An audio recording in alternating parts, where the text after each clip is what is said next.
ان الحمد للہ نحمده ونستعینه ونستغفره ونعوذ باللہ من شرور انفسنا ومن سیئات اعمالنا من یهد اللہ فلا مضل له ومن یضلل فلا ہادی له واشهد ان لا الہ الا اللہ وحدہ لا شریک له واشهد ان محمدا عبدہ ورسولہ۔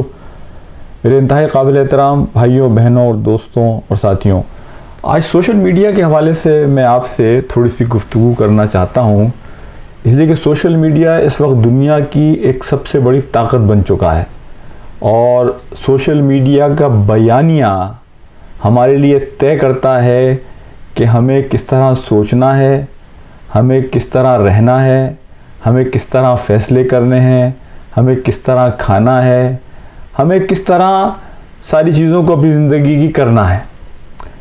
تو جہاں یہ ایک بہت طاقتور میڈیا بن گیا ہے، جہاں اس کے بہت سارے فوائد ہیں، وہاں بہت سارے اس کے نقصانات بھی ہیں۔ یہ ایک ایسا ٹول ہے کہ جس کو اگر صحیح طرح سے استعمال کیا جائے تو یہ بہت مفید ہے، لیکن اگر اس کے استعمال میں کہیں غلطی کی جائے، کوتاہی کی جائے، تو یہ ایک بہت بڑا ایسا ہتھیار بھی ہے کہ جو ہمیں نقصان پہنچا سکتا ہے۔ آج میں آپ کو کچھ چیزوں کے حوالے سے کہ جو ہمارے اپنے لیے، ہمارے بچوں کے لیے، ہماری فیوچر جنریشن کے لیے بہت سوچنے اور سمجھنے کی چیزیں ہیں، وہ بیان کروں گا۔ سب سے پہلی چیز تو یہ ذہن میں رکھیے کہ سوشل میڈیا سے پہلے ہمارے پاس بہت وقت ہوتا تھا۔ لوگوں کے پاس ایک ٹی وی چینل ہوتا تھا، اس میں کوئی ایک پروگرام ہوتا تھا، لوگوں کے پاس آپس میں گفتگو کرنے کا بڑا وقت تھا۔ لیکن سوشل میڈیا کے آنے کے نتیجے میں ہمارے سوشل اسکلز نیچے گئے ہیں۔ سماجی طور پر ہمیں لوگوں سے جو رابطہ کرنا چاہیے، وہ رابطے کی ہماری صلاحیت بھی کم ہوئی ہے اور ہمارے پاس وقت بھی کم ہوا ہے۔ 25 سال پہلے ایک سروے کے مطابق اوسطاً دنیا میں ہر فرد کے 5 دوست ہوتے تھے، اور جب میں دوست کہتا ہوں تو دوست سے مراد وہ ہے کہ جس پر آپ پورا بھروسہ کر سکتے ہیں، جس پر آپ ہر طریقے سے اعتماد کر سکتے ہیں۔ یو کین کاؤنٹ آن ہم، کہ آپ اگر کسی پریشانی میں ہو تو آپ کو وہ سہارا فراہم کر سکتا ہے۔ نئے سروے کے مطابق اوسطاً دنیا میں ہر فرد کے 1.5 فرینڈ رہ گئے ہیں۔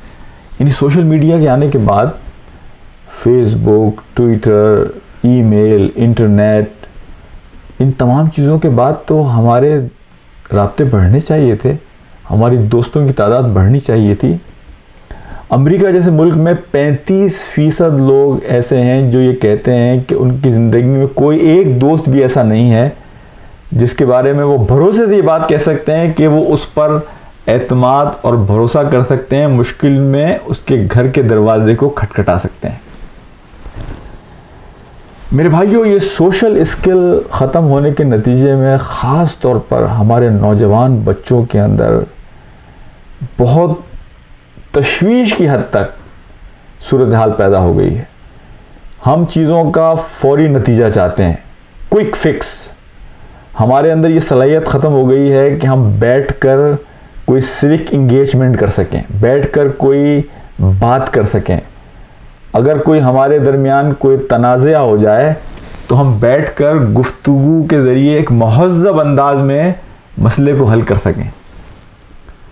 ہمارے اندر ایک دوسرے کا ادب کم سے کم ہوتا جا رہا ہے۔ ہمارے بچوں میں ڈائیورس ریٹ بڑھ رہا ہے، اس لیے کہ اب وہ سوشل میڈیا کی وجہ سے جو ہیومن ٹو ہیومن ٹچ ہے زندگی کا، وہ بالکل ختم ہو کر رہ گیا ہے۔ تو اب یہ سمجھ کے انسان جب سامنے بیٹھا ہو تو اس سے گفتگو کیسے کرنی ہے، بات کیسے کرنی ہے، اس کی فیلنگز کا احساس کیسے کرنا ہے، اس لیے کہ سوشل میڈیا پر آپ کسی کی فیلنگز کو نہیں دیکھتے، تو آپ کے پاس جو بھی الفاظ آ رہے ہوتے ہیں آپ ایک دوسرے کے ساتھ کر رہے ہوتے ہیں، جس کے نتیجے میں آپ لوگوں کی فیلنگز کو ہرٹ کرتے ہیں، آپ لوگوں کے دلوں کو زخمی کرتے ہیں۔ آپ کو کیونکہ فکر نہیں ہے کوئی کنسیکوینسز کی کہ اس کی خرابیاں کیا پیدا ہوں گی، سوشل میڈیا پہ کوئی چیز فوری طور پر آپ کے سامنے نہیں آتی، لیکن وہ چیزیں آہستہ آہستہ پکتی رہتی ہیں. وہ جسے کہتے ہیں نا compound effect, pressure cooker effect, ice ball effect, کہ وہ پک کر آہستہ آہستہ پھر وہ ایک بم کی طرح بلاسٹ ہوتی ہیں. تو ہمیں بڑی تشویش ہونی چاہیے اپنے بچوں کے حوالے سے اور ہمیں خود اپنے حوالے سے. اور یہ جو میں بات کر رہا ہوں آپ کے سامنے, یہ ہم میں سے کچھ لوگوں کو یہ بات پسند نہیں آئے گی, اور ہمارے نوجوان بچوں میں اکثریت کو یہ بات پسند نہیں آئے گی. لیکن یہ ایک ایسی حقیقت ہے کہ اگر ہم نے اس کا آج مقابلہ کرنے کی کوشش نہیں کی اور اس کی کریکشن کی کوشش نہیں کی, اس کی تصحیح نہیں کی, تو ہمیں آگے چل کر جو مسائل نظر آ رہے ہیں. میں خود امریکہ میں پریکٹس کرتا ہوں, بچوں کا میں ڈاکٹر ہوں. روزانہ میں سینکڑوں فیملیز کے ساتھ میرا واسطہ پڑتا ہے. اپنی اسلامک کمیونٹی کے اندر میں جو فیملی کاؤنسلنگ بھی کرتا ہوں, لوگوں سے ملتا ہوں, پوری دنیا میں سفر کرتا ہوں. تو میں جو چیز دیکھ رہا ہوں وہ یہ دیکھ رہا ہوں کہ آئندہ چل کر ہمارے نوجوان بچوں کو, بچیوں کو شدید مسائل پیش آ سکتے ہیں. اچھا, اس کا ایک اور نقصان جو سوشل میڈیا کا ہو رہا ہے کہ ہماری ویلیوز, ہمارے مورلز, اور اس میں کوئی مستثنا نہیں ہے, بڑے بھی اور چھوٹے بھی, ہمارے مساجد کے لوگ بھی اور جو لوگ مساجد کے باہر کے لوگ ہیں. اس سوشل میڈیا نے ہماری اخلاقی اقدار کو, ہماری ویلیوز کو, ہمارے مورلز کو برے طریقے سے خراب کیا ہے, برے طریقے سے کرپٹ کیا ہے. یعنی آپ کے پاس پہلے تو ایک ٹیلی ویژن ہوتا تھا نا آپ کے گھر میں, جب چاہا دیکھا نہیں دیکھا. اب تو ٹیلی ویژن سے زیادہ خطرناک چیز ہے جو ہر وقت ہمارے پاس ہے. امریکہ میں ایک اسٹڈی ہے جس کے مطابق ہر امریکن اوسطاً 150 مرتبہ اپنا فون چیک کرتا ہے. یعنی وقت کا ضیاع تو اپنی جگہ ہے, یعنی وقت کی تو اب ویلیو رہی نہیں, اور پھر ہم شکایت کرتے ہیں کہ ہمارے پاس وقت نہیں ہے. اس لیے ہمارا وقت ان چیزوں پر صرف ہو رہا ہے کہ جن چیزوں پر ہمارا وقت صرف نہیں ہونا چاہیے تھا. جو بات میں آپ سے یہ کر رہا تھا ہماری اقدار, مورل ویلیوز کے حوالے سے, بخدا اس سوشل میڈیا نے ہماری آنکھوں کو خراب کیا ہے, ہمارے ذہنوں کو خراب کیا ہے, ہماری سوچوں کو خراب کیا ہے, ہماری عبادات کو خراب کیا ہے. نبی پاک صلی اللہ علیہ وسلم کی ایک حدیث ہے جس میں آپ نے فرمایا صلی اللہ علیہ وسلم کہ مومن اپنے آپ کو ذلیل نہیں کراتا. صحابہ نے پوچھا اللہ کے رسول مومن اپنے آپ کو ذلیل کیسے کرائے گا؟ آپ نے فرمایا کہ تم اپنے آپ کو یہ سوچ کر کہ میں بہت طاقتور ہوں, بہت مضبوط ہوں, تم اپنے آپ کو بغیر کسی وجہ کے کسی آزمائش میں ڈالتے ہو, اور جب وہ آزمائش تم پر آتی ہے تو تمہاری کمزوریاں ظاہر ہوتی ہیں, اور اس کمزوریوں کے ظاہر ہونے کے نتیجے میں تم ذلیل ہوتے ہو. ہم اور آپ صبح شام یہ کر رہے ہوتے ہیں کہ سوشل میڈیا پر اکیلے ہیں, رات کو 2 بج رہے ہیں, کمرے میں اکیلا ہوں, سوشل میڈیا میرے سامنے ہے, اور میں یہ سوچتا ہوں نہیں میرا ایمان تو بڑا مضبوط ہے, میں 5 وقت نمازیں پڑھتا ہوں, اور میں روزے بھی رکھتا ہوں جناب, اور میں یہ بھی کرتا ہوں, اور میں اسلامک سینٹر بھی جانتا ہوں, اور قرآن کا مطالعہ بھی کرتا ہوں. تو یہ سوشل میڈیا کی یہ تصویریں اور یہ چیزیں یہ مجھ پہ کوئی اثر نہیں کریں گی. اور پھر جب ہم اپنے آپ کو ایکسپوز کرتے ہیں تو پھر ہماری کمزوریاں ظاہر ہوتی ہیں اور ہم ذلت اور رسوائی کا سامنا کرتے ہیں. میرے بھائیوں, میرے دوستوں, میں آپ سے یہی درخواست کروں گا کہ آج ہمارے پاس وقت ہے کہ ہم اپنی چیزوں کو کنٹرول کرنے کی کوشش کریں. اس سوشل میڈیا کی وجہ سے کیا ہوا ہے کہ لوگوں کو اکیلا رہنے کی عادت ہو گئی ہے, اور یہ جو اکیلا پن ہے یہ دنیا کا سب سے زیادہ تیزی کے ساتھ پھیلنے والا مرض بنتا جا رہا ہے. آپ کو حیرت ہوگی کہ اکیلے پن, لونلی نیس کی وجہ سے دنیا میں اس وقت جتنے لوگ خودکشیاں کر رہے ہیں, بریسٹ کینسر کے نتیجے میں بھی اتنے لوگ نہیں مرتے.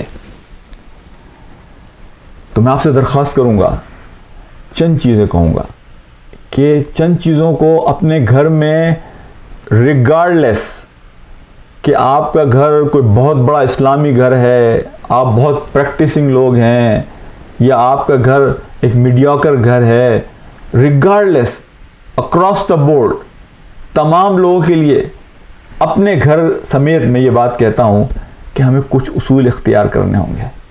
سب سے پہلا اصول تو یہ ہے کہ سوشل میڈیا پر وقت کو کوئی چیک کرے. ہم مانیٹر کریں کہ ہم کتنا وقت اس پر گزارتے ہیں. اب تو بہت ساری سافٹ ویئر آ گئی ہیں جو مانیٹر کر سکتی ہیں کہ آپ نے کتنا وقت گزارا اور کون سے سائٹ پہ گزارا. نمبر 2، گھر کے تمام افراد جو فون استعمال کریں گے اس میں کوئی ایسا پاسورڈ نہیں ہوگا کہ جو ایک دوسرے سے چھپا ہوا ہو. اگر میں والد کی حیثیت سے ایک فون استعمال کرتا ہوں اور میرے بچے میرے فون کو دیکھنا چاہیں تو وہ کسی وقت بھی میرے فون کو دیکھ سکیں. بچوں کے فون کو ہم کسی وقت بھی دیکھنا چاہیں، ماں یا باپ، تو ہم دیکھ سکیں. کوئی پاسورڈ کے ذریعے سے اپنے چیزوں کو ایک دوسرے سے اخفا میں چھپا کے نہیں رکھے گا. نمبر 3، سوشل میڈیا کے حوالے سے یہ بات ذہن میں رکھیں کہ بچوں کو کبھی بھی، اور بخدا یہ بات میں نہیں کہہ رہا ہوں، میں نے ہزاروں علماء سے، شیوخ سے، سوشل میڈیا کے لوگوں سے، فیملی کاؤنسلرز کے ذریعے سے، سائیکالوجسٹ کے ذریعے سے یہ بات سیکھی ہے کہ بچوں کو ان کی عمر کچھ بھی ہو انہیں سوشل میڈیا، انٹرنیٹ ایکسس ان کے کمروں میں اکیلے نہ دیں. ان کے کمرے میں اکیلے میڈیا ایکسس نہ دیں. رات کو کوئی ٹائم طے ہوگا اور اس وقت تمام لوگوں کے فون کہیں نیچے ایک جگہ رکھ دیے جائیں گے. اور آپ خود اپنے آپ کو مثال بنا کر اپنے بچوں کے لیے پیش کریں کہ میں اپنا فون رکھوں گا، امی رکھیں گی، سارے بچے رکھیں گے، اور ہم سب ایک دوسرے کا فون جس وقت چاہیں چیک کر سکتے ہیں. میں آپ سے یہ درخواست کروں گا کہ یہ بچے ہمارے پھول ہیں اور بخدا یہ میڈیا کے اوپر ایسے شکاری بیٹھے ہوئے ہیں. ہمارے بچے معصوم ہیں. ہمارے بچوں کو وہ ٹیکنیکل چیزیں نہیں آتی. یہاں یہ ہے کہ آپ نے ایک غلطی سے بٹن کلک کر دیا تو اس کے بعد پھر یہ ایسے بیٹھے ہوئے ہیں ویشی، پھر وہ آپ کے بچوں کو بلیک میل کرتے ہیں. فیبریکیٹڈ قسم کی چیزیں بنا کر آپ کے بچوں کے حوالے سے انہیں بلیک میل کرتے ہیں کہ یہ ہم تمہارے پیرنٹس کے ساتھ شیئر کریں گے. اپنے بچوں کو یہ اعتماد بھی دیجئے کہ اگر کوئی آپ کو کسی وقت بلیک میل کرنے کی کوشش کرے آپ ہمارے پاس آئیں اور ہم آپ کی بات پر یقین کریں گے، ہم کسی اور کی بات پر یقین نہیں کریں گے. اپنے بچوں کو یہ اعتماد دیں تاکہ یہ لوگ کہ جو میڈیا پہ بیٹھ کر شکار کرنے کی کوشش کرتے ہیں، ہمارے بچوں کو مس یوز کرنے کی کوشش کرتے ہیں، انہیں ٹریپ کرنے کی کوشش کرتے ہیں، ہمارے بچوں کے پاس ہمارے دروازے کھلے ہوں تاکہ وہ کسی وقت بھی مسئلہ ان کو پیش آئے وہ ہماری طرف لوٹ سکیں.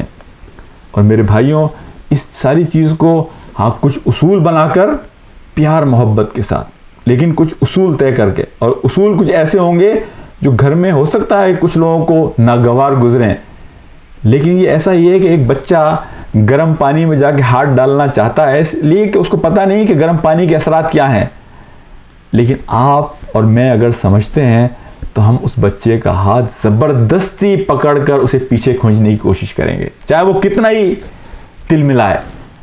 میں آپ سے درخواست کروں گا کہ اس ویڈیو میں جو بات میں نے آپ سے شیئر کی ہے، بخدا اللہ کو حاضر ناظر جان کے کہ ہمیں اپنے بچوں سے محبت ہے، ہم چاہتے ہیں کہ ان کی حفاظت کریں، اور اسی لیے یہ ساری چیزیں میں آپ سے شیئر کر رہا ہوں.